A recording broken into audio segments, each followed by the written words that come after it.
अनीस की माँ से मेरी बड़ी पुरानी दोस्ती थी। ये बहुत छोटा सा था जब वो बेचारी चल बसी। आजकल ये अपने भाई भाभी के साथ रहता है।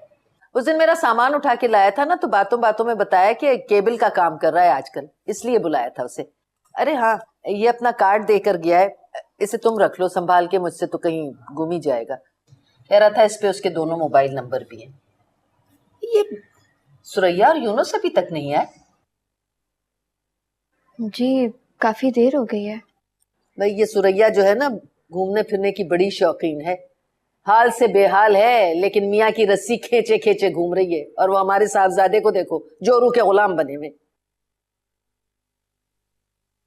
शबनम बेटा, तुमसे एक बात पूछूं? जी तो नहीं मानता, लेकिन रमना कह रही थी। अस्सलाम वालेकुम। वालेकुम अस्सलाम। ए भैया, क्या दुनिया फतेह करने निकले थे जो इतनी देर लगा दी?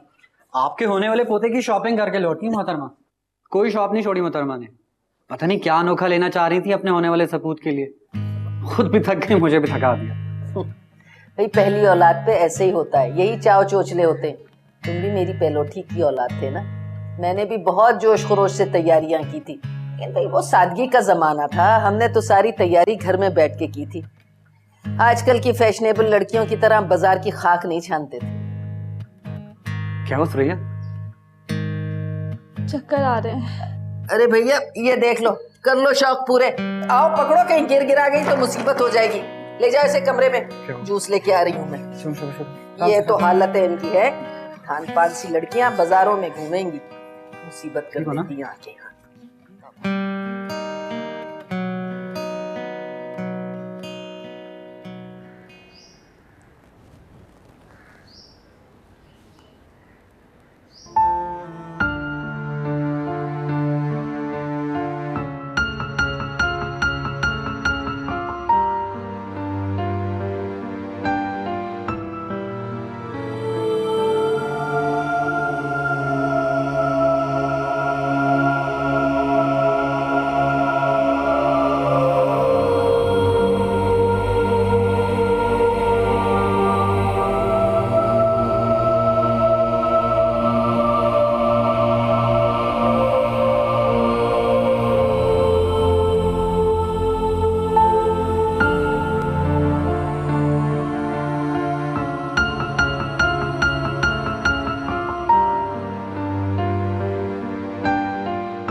नीलम,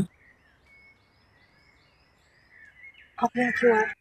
मैं तुम्हारी खैरियत मालूम करने आया हूँ। तुम 2 दिन से ऑफिस नहीं आई थी, और ये तुम्हारे हाथ को क्या हुआ? सब खैरियत तो है ना? सलाम आंटी। वालेकुम अस्सलाम। आपकी तबीयत कैसी? अल्लाह का शुक्र है बेटा। वो मैं एक्चुअली नीलम ऑफिस नहीं आई, तो मैंने सोचा मैं खैरियत ही मालूम करता जाऊँ। बड़ी मेहरबानी बेटा तुम्हारी। नीलम, तुमने बताया नहीं था अपने एक्सीडेंट के बारे में? जी वो मैं फोन कर ही रही थी। Neelam, this is not fair. Office के कुछ नॉर्म्स होते हैं, उसूल होते हैं, ज़ाब्ते होते हैं, जिन्हें फॉलो करना बहुत ज़रूरी होता है।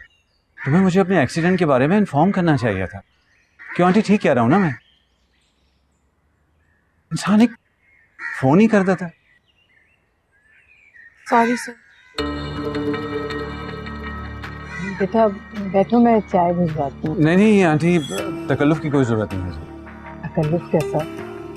वकार भी तुम्हारी बहुत तारीफ करता है, और फिर तुम तो मेरे बेटे जैसे हो। आपकी मोहब्बत का शुक्रिया। बैठो, मैं चाय भिजवाती जी।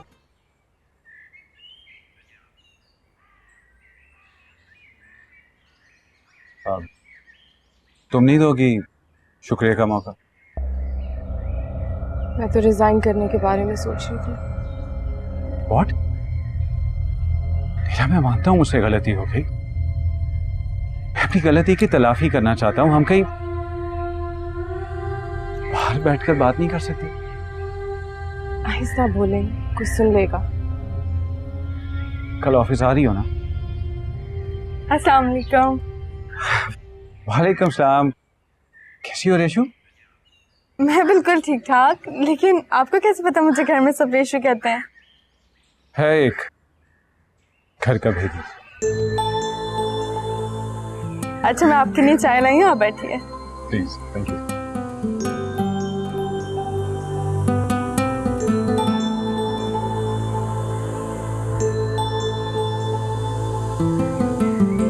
और तुम्हारा क्या हाल? मैं ठीक।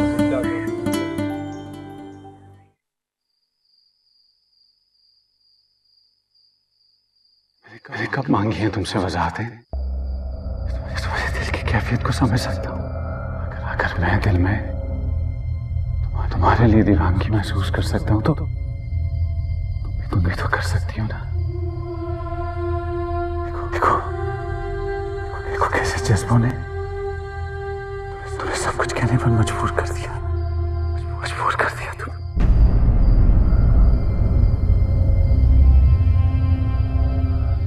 बच्चों, अब्बासी साहब अच्छे आदमी हैं, है ना? कितनी अच्छी पर्सनैलिटी है उनकी, और फिर इतने डाउन टू अर्थ, इतने नफीस और रख रखाव वाले। तुम्हें ये ख्याल कैसे आया? बस ऐसे। अच्छा ये बताएं, वो मैरिड है? हाँ।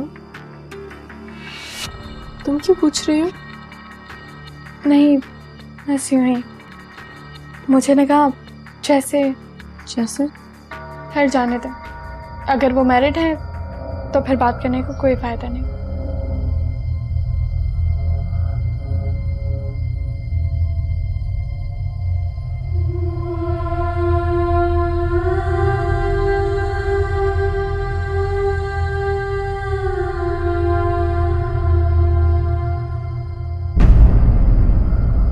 अच्छा, तो तुम चाहते क्या हो मुझसे? आशिकों के पास इस सवाल का खास जवाब होता है कि जी मैं आपको चाहता हूँ, लेकिन मैं तो आपसे पूछना चाहता हूँ, आप क्या चाहती हैं मुझसे? क्या तुम्हारा दिमाग तो ठीक है? मैंने तुमसे कब कहा कि मैं तुमसे कुछ चाहती हूँ? अजय, दिन दहाड़े डाका डाल के आप मेरा चैन, मेरी नींद, मेरा सुकून तो लूट कर ले ही गई हैं। और क्या चाहेंगी मुझसे? देखो मिस्टर, ज्यादा स्मार्ट बनने की कोशिश ना करो। मेरा तुमसे कोई वास्ता, कोई लेना देना नहीं है, इसलिए आइंदा मुझे फोन मत करना। मगर फोन तो पहले आपने किया था ना? वो फुप्पो के कहने पे किया था, काम के सिलसिले में। इसका मतलब ये नहीं था कि तुम मुझे तंग करना शुरू कर दो। अब अंधे को लाठी पकड़ाकर आप कहती हैं लाठी इस्तेमाल ना करो, ऐसा भी होता है कहीं? देखो, मैं एक शादीशुदा औरत हूँ।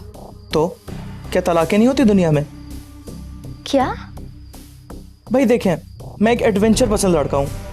मुश्किल से मुश्किल काम करने की आदत है मुझे। अच्छा, तो जाकर K2 सर करो। ऐसे घटिया और फजूल काम करके खुद को एडवेंचर समझने की जरूरत नहीं है। और आइंदा अगर फोन किया ना तो मैं फप्पो को बता दूंगी। देखिए, अगर आपने बताना होता ना तो अब तक आप बता चुकी होती। क्या मतलब? क्या कहना चाहते हो तुम? मतलब ये कि मुझे आपके दिल में एक छोटी सी नन्ही सी जगह मिल गई है। वो कहते हैं ना अंग्रेजी में सॉफ्ट कॉर्नर। अच्छा, एडवेंचर पसंद लोग छुपने के लिए ऐसी नन्ही मुन्नी और छोटी छोटी जगहें नहीं ढूंढते, मिस्टर शेखी खोर। अजी, अभी तो हमने सिर्फ कदम जमाए हैं, आगे आगे देखती जाइए, आपका पूरा दिल जीत के दिखाएंगे।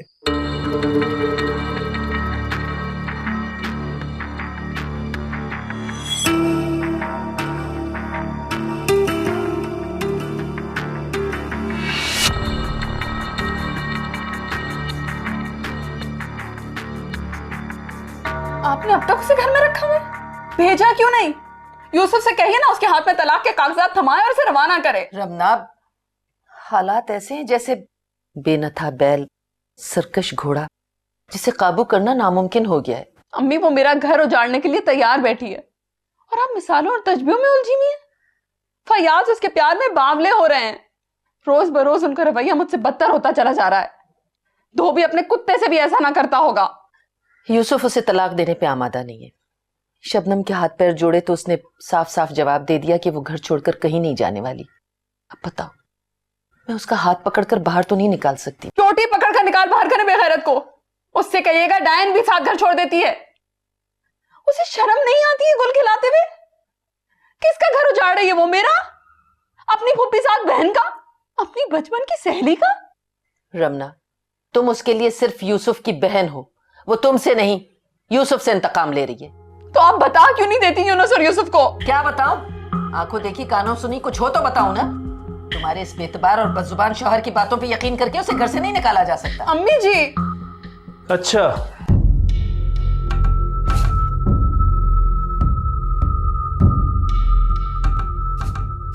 तो मेरी तारीफें हो रही है मेरी पीठ पीछे? नहीं, आप गलत समझ रहे हैं। अम्मी जी तो कोई और बात कर रही थी, वो बस दरमियान में सरसरी से आपका जिक्र आ गया था। पागल नहीं हूं मैं रमना, सब समझता हूं और खूब समझता हूं। ये जो तुम औरतों की मीटिंगें मुनक्किद होती है ना, ये यूं ही नहीं होती। तुम लोगों को शोहरों के खिलाफ तकरीरें करने के लिए कोई प्लेटफॉर्म चाहिए होता है। कुछ तो ख्याल कीजिए, अम्मी जी मेहमान हैं, क्या सोचेंगी? इन्हीं का लिहाज कर रहा हूं, वरना 2 मिनट में तुम्हारी औकात याद दिला देता मैं। देख लिया आपने, 2 कौड़ी की इज्जत नहीं रह गई इस शख्स की नजर में मेरी, और ये सब कुछ उस हर्राफा की वजह से है।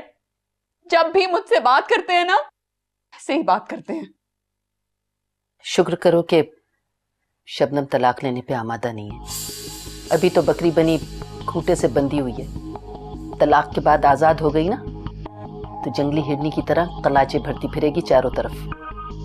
फिर कैसे काबू करोगी अपने इस बेनुख्ते बैल को? और ये हजरत, ये तो खैर से है ही मादर पिदर आजाद। वो भी आजाद हो गई तो होनी को रोक सकोगी?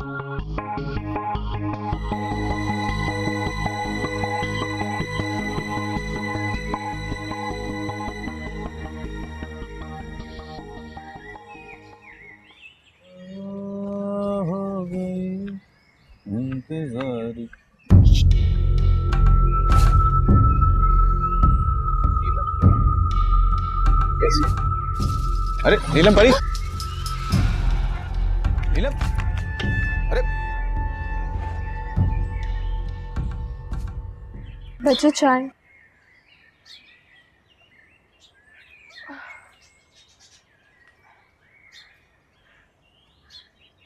शुक्रिया।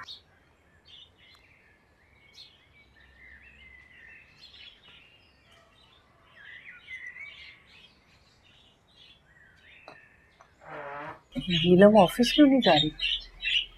नौकरी छोड़ दी है क्या?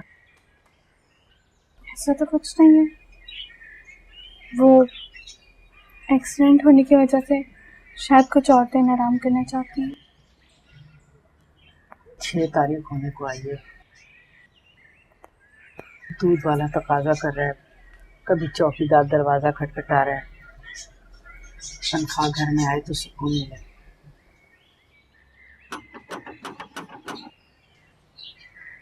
देखो दरवाजे पे कोई है।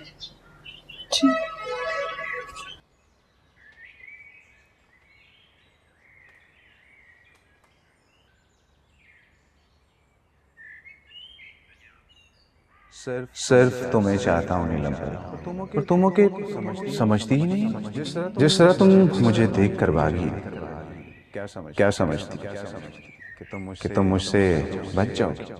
तुम दुनिया के किसी भी कोने में क्यों ना छुप जाओ, तुम्हारा ये आशिक राजा तुम्हें ढूंढ निकालेगा। तुम राजा की थी, राजा की हो, और राजा की ही रहोगी। नीलम परी। बच्चों, वो कोई हिजर हयात साहब आए हैं आपसे मिलने। हिजर हयात? मैं तो नहीं जानती। कौन साहब है? उनके पास आपका हैंड बैग भी है, शायद वही लौटाने आए हैं। अच्छा, चलिए आप। जी।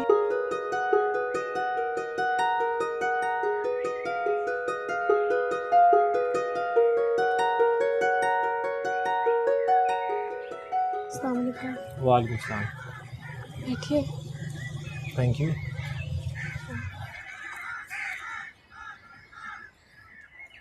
कैसी हैं आप? जी मैं ठीक हूँ। आप? मैं खिज़र हयात, मैं भी बिल्कुल ठीक हूँ।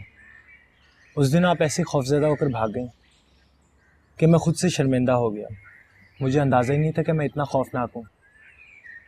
वैसे तो सुना था कि पुलिस वालों की शक्लें देखकर खौफ आ ही जाता है, मगर अपने बारे में मैं खासी खुशफहमी रखता था, जो कि आपने दूर कर दी। खैर, ये लीजिए, ये आपका हैंडबैग, इसमें आपका मोबाइल फ़ोन भी है। आई एम सॉरी, मुझे आपका एड्रेस जानने के लिए आपकी डायरी देखनी पड़ी। मैं जानता हूँ किसी भी शख्स के लिए उसकी पर्सनल डायरी क्या अहमियत रखती है, ख़ासकर एक लड़की के लिए, इसलिए आई एम वेरी सॉरी। मैं एक पुलिस ऑफिसर हूँ। अगर आपको किसी भी किस्म की मदद की ज़रूरत हो तो मैंने अपना सेल नंबर आपकी डायरी में लिख दिया है। मैं चलता हूँ। अल्लाह हाफ़िज़। खुदा हाफिज़।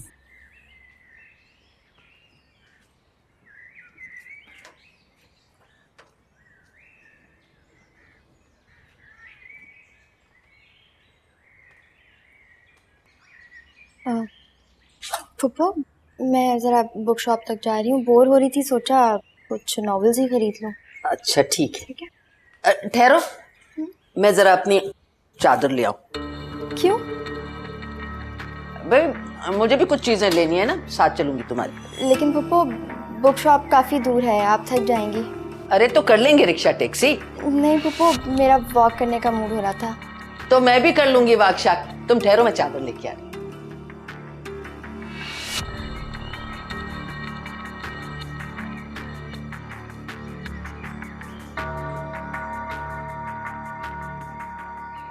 चलो भाई चले। शबनम, शबनम। शबनम बीबी तो कहीं बाहर गई हुई। बाहर चली गई अकेली? तुम जाओ।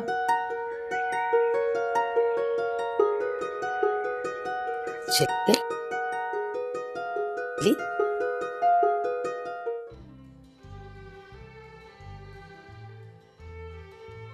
क्या सोच रहे हैं? ये बात ज्यादा अरसे तक छुपी नहीं रह सकती। रमना और चची जान ज्यादा अरसे तक सफर नहीं कर पाई। तो फिर क्या करें? तुम ही बताओ, मुझे क्या करना चाहिए इस सूरत हाल में?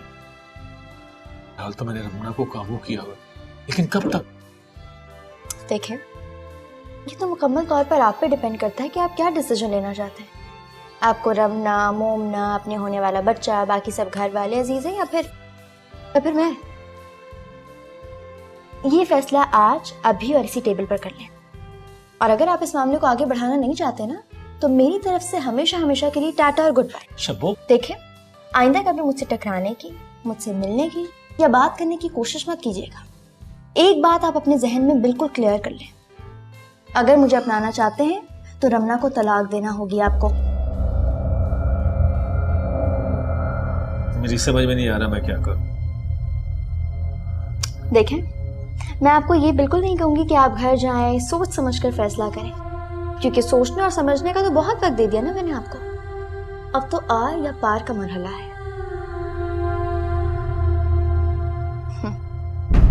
समझ गई मैं। आप आशिकों की वो किस्म है जो अपना कुछ भी दाव पर लगाने की हिम्मत नहीं रखती, और जिस किस्म का वो इश्क कर रहे होते हैं ना, उसे आम ज़बान में टाइम पास कहते हैं।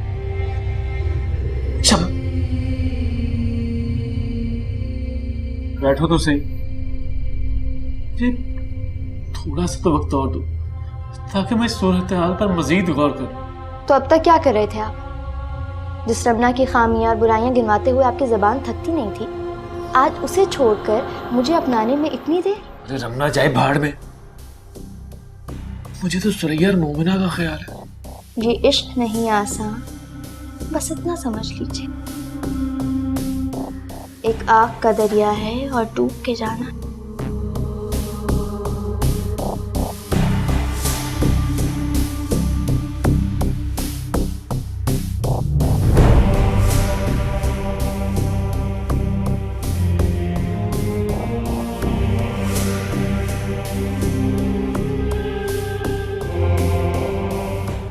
मैंने कहा था कि मैं तुम्हारे साथ चल रही हूं, तो फिर अकेली क्यों गई थी? क्या जवाब था? और कहाँ गई थी तुम? आपको बताया था मैंने। अच्छा, और वहां से खाली हाथ वापस लौटी हो? नहीं, खाली हाथ तो वापस नहीं लौटी, और ना ही मुझे खाली हाथ वापस लौटाया जा सकता है। अगर कोई सोचता है तो उसकी खाम ख्याली है। आखिर तुम चाहती क्या हो हमसे? चोरों की तरह छुप छुप के कौन सा खेल खेल रही हो? वैसे जो ये तुम खेल खेल रही हो ना, ये नाम निहाज इज्जतदार और शरीफ औरतें छुप छुपा कर ही खेला करती हैं, और जो छुपाने की कोशिश नहीं करती उन पर शदीद घटिया किस्म के लेबल लग जाते हैं। रमना, अम्मी मुझे बोल लेने दीजिए। जब मुर्दा बोलता है ना तो कफन फाड़ कर बोलता है, और ऐसा बोलता है कि बाकी सबको खामोश कर देता है। सोचा तो मैंने भी यही रमना, एक बार बोलूंगी और ऐसा बोलूंगी कि सबको अगले पिछले सारे गुनाह याद आ जाएंगे, और कोई भी अपने गुनाह या जुर्म से इनकार नहीं करेगा। बाकियों के मामले उनके साथ, लेकिन मैंने तुम्हारे साथ ऐसा कुछ बुरा नहीं किया, तो तुम मुझसे किस बात का बदला ले रही हो? मैंने तो अभी तुम्हारे साथ कुछ किया ही नहीं रमना। तुम अच्छी तरह समझती हो मैं क्या कह रही हूँ, और जो तुम कर रही हो ना उससे मेरी घरेलू जिंदगी में बहुत बुरा असर पड़ रहा है। वाह, क्या बात है। अपनी जिंदगी मुतासिर हुई तो भागी दौड़ी चली आई मुझसे बात करने के लिए। मेरी जिंदगी बर्बाद हुई तो कभी भी अपने भाई से बात करने के लिए नहीं आई। तो शबनम मेरी सुनता कौन है? तो तुमने ये कैसे सोच लिया कि शबनम तुम्हारी सुनेगी? तुम्हें जो कुछ कहना सुनना है अपने शौहर से कहो, बाकी सबका तुम्हारी जिंदगी में कोई अमल दखल नहीं है। वो मुझे अकेले लेने के लिए नहीं आए थे, आप सब लोग आए थे। ये रास्ता भी आपने ही उनको दिखाया था। मेरी इस बर्बादी में आप सब लोग बराबर के कसूरवार हैं। मैं किसी से इंसाफ नहीं मांग रही, क्योंकि मैं जानती हूँ कि इस घर में मुझे इंसाफ देने वाला कोई भी नहीं है। वो मुझे आजाद नहीं करना चाहते, मेरे पैरों में जंजीरें डालकर मेरी बेबसी का तमाशा देखना चाहते हैं। लेकिन एक बात मैं आप दोनों को बता दूं, तमाशा वो अकेले नहीं देखेंगे, तमाशा आप सब देखेंगे, सब।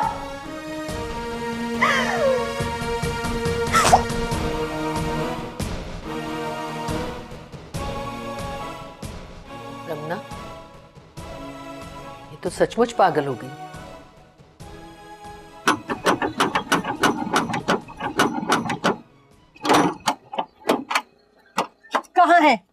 कहाँ है तुम्हारी माँ?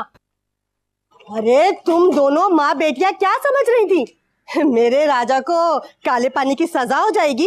अरे वो जेल अभी तक बनी नहीं जो मेरे बेटे को ज्यादा अरसे तक जेल में रख सके। बताओ कब लेने आऊं तुम्हारी बेटी को? बताऊं मैं तुम्हें? हाँ हाँ बताओ।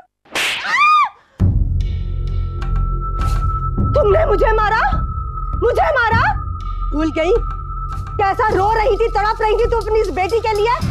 देखना देखना मैं तुम्हारे साथ करती क्या हूँ।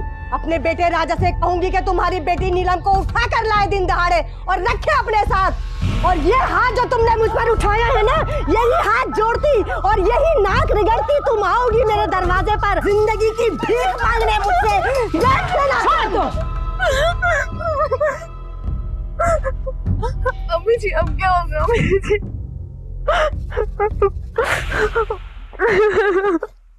तुम्हारी वापसी पर कितना खुश हुआ हूं, बयान नहीं कर सकता मैं। कुछ खालीपन का एहसास था मेरे अंदर पिछले चंद दिनों से। जब भी तुम्हारी खाली कुर्सी को देखता था तो लगता था जैसे कोई बहुत ही अपनी बहुत ही प्यारी चीज खो बैठा हूं। जैसे मुस्कुराहट, जैसे नींद, जैसे सुकून। कुछ कहोगी नहीं तुम? कई मौके ऐसे होते हैं सर, जब इंसान के पास कहने या सुनने के लिए कुछ होता ही नहीं। गहरी खामोशी अंदर होती है और बाहर भी ऐसी खामोशी जिसे अगर सन्नाटा कहा जाए तो ज्यादा बेहतर होगा।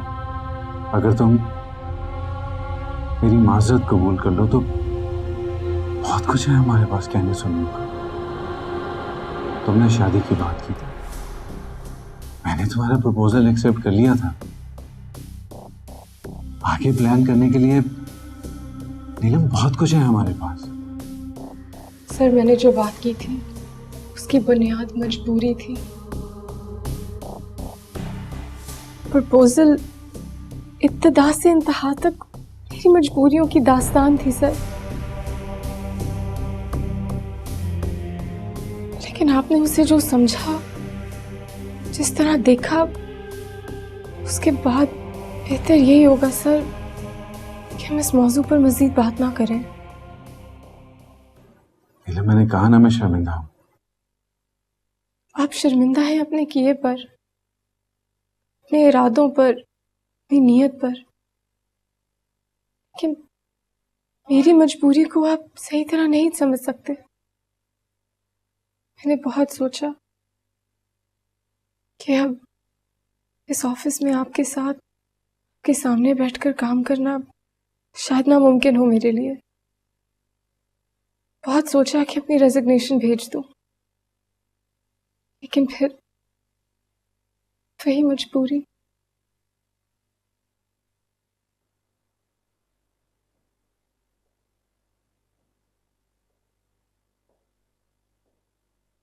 अगर तुम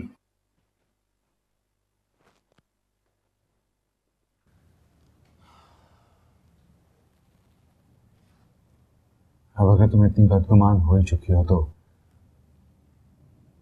हम कुछ अर्से इस टॉपिक पर बात नहीं करेंगे। और आई एम श्योर कि तुम्हें जल्दी एहसास हो जाएगा कि उस दिन मैं खुद पर से काबू जरूर खो बैठा था। मेरी नीयत बुरी नहीं थी नीलम। सर मुझे एहसास हो गया कि मुझे आपसे बात करनी ही नहीं चाहिए थी। आपकी मिसेस एक खूबसूरत बावकार खातून है। उनकी मौजूदगी में तो बिल्कुल बेईमानी है कि आप दूसरी शादी के बारे में सोचें भी। फिर सर आपकी एक बेटी भी है। जो कुछ मैंने सोचा सर वो गलत था। काश मैं तुम्हें बता सकता कि एक खूबसूरत और बावकार औरत कभी कभार एक ऐसे जख्म की मानद होती है जो कसक और चुभन में मुब्तला रखता है। मैंने तुमसे कहा था ना कि औरत को ताजा हवा के झोंके की तरह होना चाहिए। हेलो।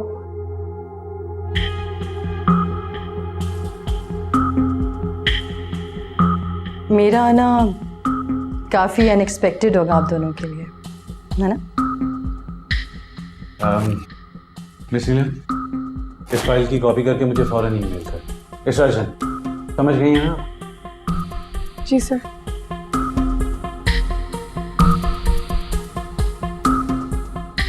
आओ आओ, नहीं बैठो। मैं यहाँ बैठने नहीं आई अफनान। मेरी गाड़ी खराब हो गई, ड्राइवर मैकेनिक के पास लेकर गया। मुझे आपकी गाड़ी चाहिए। हाँ श्योर, ये लो। लेकिन तुम जा कहाँ रही हो? वापसी पर आपको पिक कर दूंगी।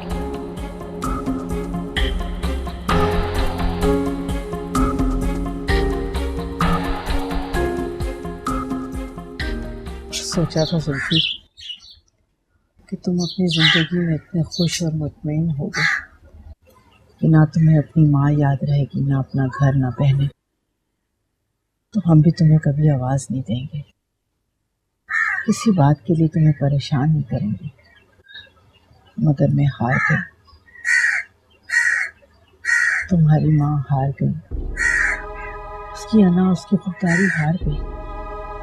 मैं मान गई हूँ जुल्फी कि बेटा ही होता है माँ बहनों का सहारा, रखवाला, उनका साहिबान। इसलिए मैं मजबूर हो गई हूँ कि तुम्हें तुम्हारी जिम्मेदारियाँ याद दिलाने की एक बार फिर कोशिश करो। आप मुझसे चाहती क्या हैं अम्मी जी? मैंने इसीलिए तुम्हें इतनी उजलत में बुलवाया ताकि नीलम के घर लौटने से पहले भी तय कर लिया जाए कि हमें करना क्या है। राजा की माँ जहरीली नागन है और जख्म खा के गई है, इसलिए हर लम्हे उनकी तरफ से हमें होशियार रहना पड़ेगा। आपको जरूरत क्या थी उस पर हाथ उठाने की? सहूलत के साथ भी तो बात की जा सकती थी ना। मानती हूँ मुझसे गलती हुई, लेकिन वो बातें ऐसी कर रही थी कि मैं खुद पे काबू नहीं रख सकी। अब इसका एक ही हल है मुझे, अब 1-2 दिन में बच्चों का रिश्ता देखें और किसी शरीफ और बाइज्जत शख्स के साथ उनका निकाह पढ़वाकर इस घर से रुखसत करें।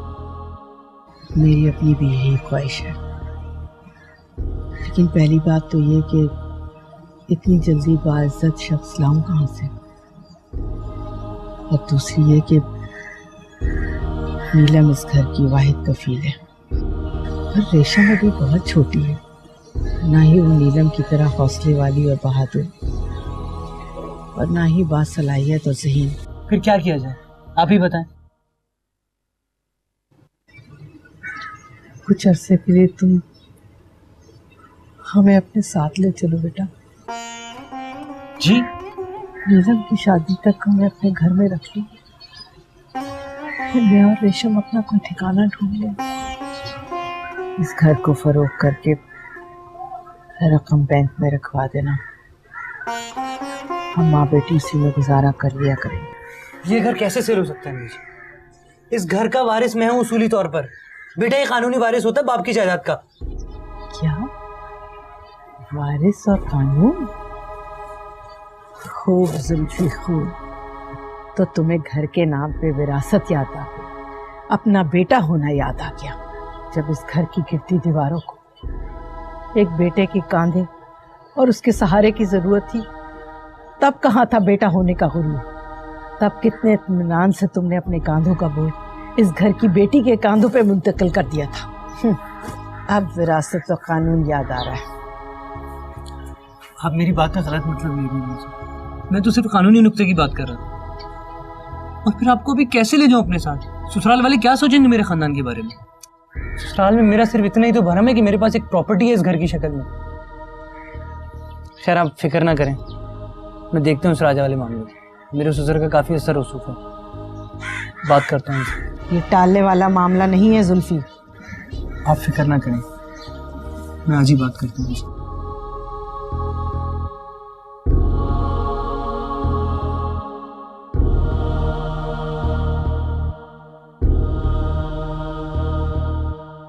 क्या ये बातें तुम बाबा से बोलोगे?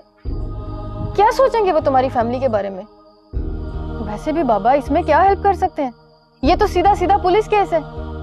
राजा के खिलाफ थाने में जाकर रिपोर्ट लिखवाओ कि वो और उसकी माँ तुम्हारी फैमिली को खौफजदा कर रहे हैं। That's it. तुम नहीं जानती साइमा, वो ऐसे बयानात और ऐसी रिपोर्टों से डरने वाला नहीं है।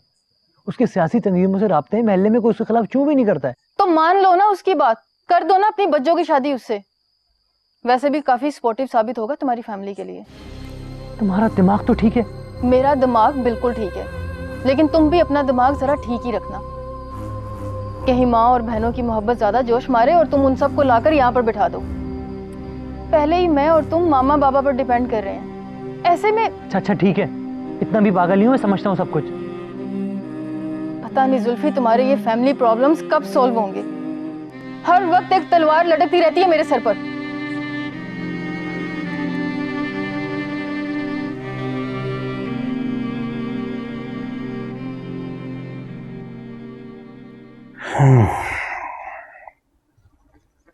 ये इश्क नहीं आसान, बस इतना समझ लीजिए। एक आग का दरिया है और डूब के जाना है।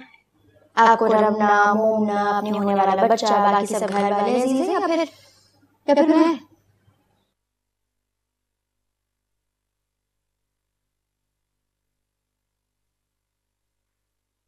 ये लीजिए। शुक्रिया। क्या बात है, पहले तो कभी सर में इतना ज्यादा दर्द नहीं हुआ आपके, दूसरी बार गोली खाई है। पता नहीं क्या हो गया, सर दर्द से फटा जा रहा है। सर दबा दूं? हाँ दबा दो, शायद आराम आ जाए। डॉक्टर को दिखा देते। 2-3 रातों से सोया नहीं, शायद उसी बेख्वाबी का नतीजा है। नींद की गोलियां ले ली होती। अरे यार चुप कर जाओ ना, तुम तो और सर में दर्द कर रही हो मेरे। अच्छा सुनो, तुम्हें डॉक्टर के पास जाना था ना? आपके पास मेरे लिए वक्त ही कहाँ होता है फयाज। उफ, यार ये शिकवे शिकायतें कम किया करो। शिकवे शिकायतों का अंबार गठरी बनाकर उठाने वाली औरत बीवी कम और धोबन ज्यादा लगती है। धोबन, चमारन, बेकारन, जो चाहे कह लीजिए फयाज, मैं बुरा नहीं मानूंगी। शौहर की छत के नीचे रहने की एक कीमत होती है, ये मैं जान गई हूं। और कभी कभी ये इज्जत नफ्स से चुकानी पड़ती है।